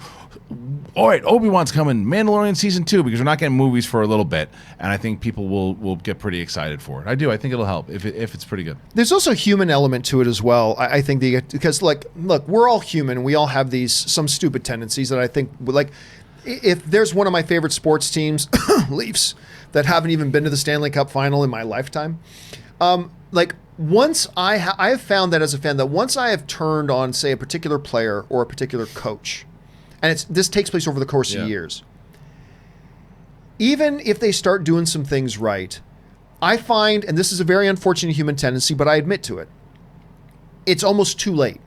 Like, it almost doesn't matter what Pat Quinn does now. I need him gone. Right. Just me as a fan, I need him gone at this point. You just think he's going to screw it up anyway? I've just lost the vote of confidence has been taken. Right. The vote of no confidence in my own head has taken place, and that's not a good trait for us as people. But it's one that we have, and it's one I have too. But that's over a series of games. This is off of one game. True, but I just think that regardless of how good Mandalorian has been, and regardless of how well received Fallen Order, because not everybody's going to play Fallen Order, but I think at this point, too, almost no matter how good Episode 9 is, it might be terrible, but if it's great, I think there are some people that are going to get to a point like me with some coaches or players. It's going to be, you know what? For some people, it's just too late for them with the Kathleen Kennedy era. They're not going to receive it well no matter what. Right. And I think that's just part of being human. I agree. All right. We got a few more. By the way, thank you again so much for that, another Skywalker. We really appreciate it, dude. All right. Next one comes to us from Joshua Liming, who writes, do you guys miss the Star Wars logo, crawl, and intro music in the Mandalorian series? Do you think this will be the format moving forward for TV? Well, Josh, we've talked about this a couple of times. They've made it clear, stupidly, that the opening crawl is just for, not that it has ever been this way, but it is now, is only for the Star Wars episodic movies. It is a mistake. It's a tragic mistake. Now, I like the Mandalorian music, and I like I like that, all that kind of stuff. But, and maybe this is just me, Kristian, but like, to me, it's a Pavlovian response. When the bell rings, my mouth salivates. When I hear, and it doesn't have to be the Star Wars music, it doesn't have to be the main theme, but when I hear Star Wars music and I see the opening crawl, that just flips a switch in my head. I am entering the galaxy far, far away. It's just that you're here. Is it 100% necessary? The Mandalorian is proving it's not 100% necessary. But is it a beneficial thing? I think it is. But unfortunately, Joshua, I think this is the way it's going to be moving forward. Yeah, I missed it in the movies. I think that I really missed it, particularly Rogue One. I think it needs to come back from the movies. I think it was jarring in Rogue One. I think it was jarring in Solo. I don't think it was jarring in Mandalorian. I thought the new logo that they put up over it, and you start to hear the beeping of the guild thing right away, and then it tunes right into it. I thought it faded in really well to it, and then the way that they played the music. So I don't think that they need it, and they haven't. I would have liked to have seen it, but I didn't need it in the TV. I think you need it back in film.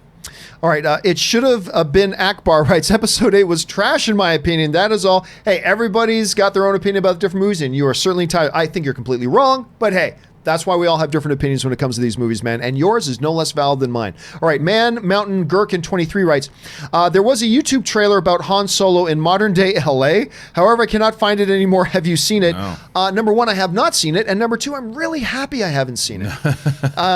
Yeah. This was a comedy. Have you ever heard of it? No, I never heard of it. No, I know Jamie Costa does a spot on Harrison Jamie Costa does a great Harrison Ford. Ford. He does great. Like his Solo short. He's working on Obi-Wan short, by the way. His short was great. It's great. His fan film, he's putting a lot of effort into it. That's going to be incredible. If you haven't checked out Jamie's stuff, you should. He's Jamie Costa. Yeah. Hardcore Star Wars fan too, Jamie. But by the way, Man Mountain, if you ever do stumble across it, email me at john@thejohncampeshow.com. I'd be at least curious to see what it is you're talking about. Man Mountain also writes, ranking Star Wars. Number 1, Empire. Number 2, New Hope. Number 3, Return of the Jedi. Number 4, The Force Awakens. Number 5, The Last Jedi. Number 6, Rogue One. Number 7, Solo. Number 8, Phantom. Number 9, Sith. Number 10, Clones. I think I would just... Mine's the only difference that I would personally make is I would swap... I would put Rogue One in at number 5 and Solo at number 6 with Last Jedi at number 7 and then move Revenge of the Sith to number 8. I would just swap Phantom and Sith. But that's pretty close to mine. Well, and then, of course, obviously, I think Return of the Jedi is great. But as long as you got the original trilogy in the top 3 spots, we're in a good position. I do have the same. Return of the Jedi 3, 4 is now Force Awakens for me. 5 is Rogue One. 6 is Revenge of the Sith. 7 is Solo. 8 is Last Jedi. And then 9 is Phantom. And then 10 is Attack of the Clones. All right. Don Penn 41 writes, I love Fallen Order. It makes you feel like you're becoming a Jedi when you start mowing down enemies. It once took you 10 minutes. Once you start mowing down enemies that it once took you 10 minutes to take out. That's true of most video games, though. Yeah. Like when you get to a point where you're able to easily cut through. But man, I'm telling you what, though, it is frustrating for me because I die a lot in this game. And it's especially when you die in combat and you got to go all the way back and maybe go through 8 more guys again that you already went through. It's frustrating, but maybe that's part of it. Okay, Rock and Roll writes, John, do you get American exchange mixed in Canada? Do you get American changed, mixed in Canada? Not often, but when I'm in Canada, I will often accidentally pull out American change. But most places take it, and it's not really a big deal. I mean, quarters, a dime, so it does happen, though. Rodrigo, what is different, though, is Americans never look twice at a Canadian quarter. I mean, they basically look the same. They just got some different etchings on. What gets a lot of strange looks, though, are loonies and toonies. For those of you who don't know what it is, a loonie is like a gold coin that's got a loon on it, like the bird. That's why we call it a loonie. It is a $1 coin. We got rid of $1 bills. Gosh. Well, I might have still been in high school. Anyway, we got rid of $1 bills forever ago. And then they introduced a $2 coin called a toonie, which is a little bit bigger. It's silver on the outside with a gold center. It's not real gold. I mean, with the golden center. And we call those toonies. Those are the ones that usually get my American friends look a little bit silly. Is this in episode 3 of Mandalorian? It's going to be introduced. I have spoken. Let's see. Rodrigo Merg writes, if the Emperor and Maul survive their respective demises, couldn't Han Solo also be alive as well? Well, Han Solo's not an all-powerful Sith Lord. Right. Not enough force. I mean, unless he is. Yeah, I hope not. Maul was used the dark side, made him angrier doing so, and if anybody's going to be able to do it, it's Emperor. Yeah, I agree. But, I mean, not to mention, you also have another big thing to overcome, which is you're never going to get Harrison Ford back. He'll never come back, no. So there's that little obstacle to overcome as well. Rock and Roll writes, 2 of 2, had to know if it happens up there worth $4. Well, thank you for that. I hope I answered your question appropriately, Rock and Roll. All right. Travnar writes, Vader versus Maul ever. He did kill his master. I thought they kind of hinted at that. So Maul in Rebels was terrified of Vader. Of Vader, yes. He sensed him and said, get me out, and just dipped. He wanted nothing to do with Vader. Yeah. So no, you'll never see that. You'll never see that.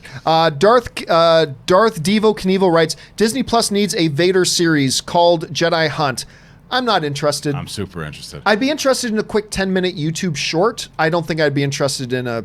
I still want to say we're getting a lot of it through the Vader comics, and which apparently, I don't know if some of the people know, they actually have comic books.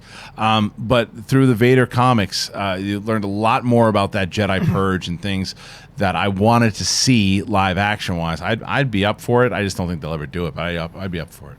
All right. C.K. Gould writes, Fallen Order is pretty badass so far. I have spoken. It's really quite good. Paco Sam Miguel writes, here's a super chat for you guys. I have spoken. Thank you so much for the support, Paco. Appreciate that. And the last question we have sent in here today comes to us from Joshua Rivera, who writes, hey guys, love your work. Just wanted to say why someone didn't write all 3 movies.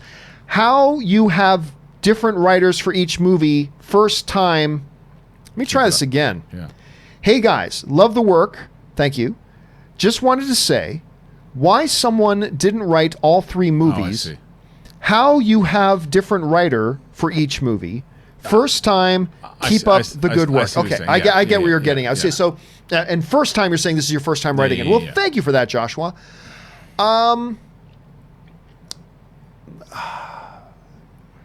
Yeah. It's my biggest issue. Listen, I'm all for swapping out directors. I'm actually all for it. I'm okay if a director wants to stick around for 1 or 2, that's fine. But it probably would have been a good idea to find one set of writers and say, write this story out. Just give me if we're doing a trilogy. We know we're doing a trilogy. It's not like one of these things. I understand sometimes when a movie is made and then it becomes very successful and they're like, oh, we got to make a second one. Then what's the second one going to be? That happens a lot. But with Star Wars, you know you're making a trilogy. So know where it's going from start to finish. They didn't. And anybody that says that they did, they didn't. They had no idea what they were going to do, and that's why they had all these different people kind of just do you think your thing, your thing, your thing, and it's been a challenge. It's been a challenge. I don't know if I would go so far as to say that they had absolutely no idea whatsoever. I think they probably had some ideas, but a lot of it was left very vague. Yeah, loose. Here's vague. Where it could go, type thing. Sure, but I'm talking about you got to have as in a development side. This is the big thing. This is the treatment. Now, we don't have all scripts for all 3 of them, but we've got a treatment of this is where we ultimately want to go. And there'll be alterations once we get the first movie done because we'll come up with brand new ideas of scenes we didn't even know we could have gotten and think of new ideas that can change. But the bare bones blueprint is it starts here, it's going to end here. Let's go out and get some directors. And maybe they have some ideas to maybe even change some stuff up, but this is what we want to look at. Right. Yeah, that's what they're doing with the show. All right, guys. And that will wrap it up for this installment of Dark Side, Light Side. Guys, thank you so much for being here, for sending in all the tweets, for being a part of the community, for sending in all the super chats, giving us great fun things to talk about, and also supporting the channel along the way as you did it, and we appreciate that very much. I want to thank, of course, Kristian Harloff, my partner, for being here. Hey, Kristian, you got a lot of great stuff going on over at SCN. Give us a quick rundown. So if you're here to watch Star Wars, what I've been doing, and I just kind of started doing this for Mandalorian when I do my spoiler trailer reviews, I actually do watch-alongs also. So if you go to my channel now, the Schmodown Entertainment Network, and you find the 2 reviews, and I tell you exactly when inside to queue it up, watch along with me, and I'll do my commentary over there too. Would love to have you join me. I'm going to be doing it this Friday and every morning, 10 to 12 p.m. PST, SCN Live. It's a comedy show. We're talking about some of the latest news and pop culture. And what was your lead topic today? Today was whether or not we wanted to know whether or not the congressman actually farted on MSNBC if it was a chair slip. So go and please check that out. Go over there. Please subscribe today. So many new subscribers, and I really appreciate it. Love to see you over there. And let me know that you found me from Dark Side, Light Side. And of course, guys, make sure you're following him on Twitter as well, because Kristian does a good job keeping everybody updated with all that sort of stuff. Guys, of course, Dark Side, Light Side will be back again next week. We will look forward to seeing you there. Keep it all up, guys. Make sure you subscribe to my YouTube channel as well. Follow me on Twitter, simply at John Campea, or on Instagram or Facebook at the exact same handle. That will do it for us for now, guys. Thanks a lot for being here. I've spoken.